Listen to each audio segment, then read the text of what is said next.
And ఈ స్ట్రాటజీని మనం 23rd సెప్టెంబర్న ఎలా పెర్ఫామ్ చేసిందో చూద్దాం. సో ఇక్కడ మీరు చూసుకున్నట్లయితే 9:15 ఫస్ట్ క్యాండిల్, ఇది second candle, third candle, fourth candle and fifth candle. Because 5, 6, 7 క్యాండిల్స్లో ఫిఫ్త్ క్యాండిల్లోనే అది లో చేసింది అండ్ తర్వాత ఆ లోక్ అన్నది అది రావడం జరగలేదు. సో ఇక్కడ మీరు లోని చూసినట్లయితే 55,188గా ఉంది.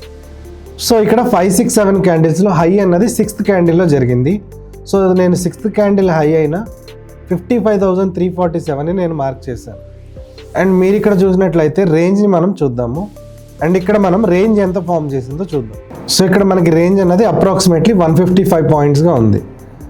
అండ్ నేను ఈ టైం ఫ్రేమ్ని 3 మినిట్స్కి షిఫ్ట్ చేస్తున్నాను.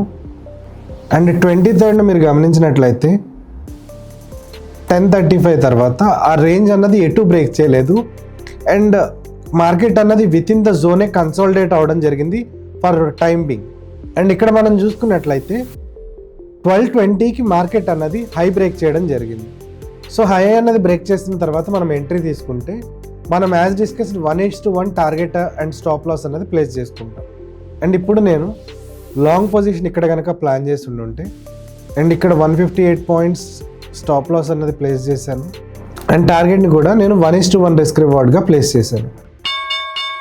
Investments in the securities market are subject to market risk. Read all the related documents carefully before investing.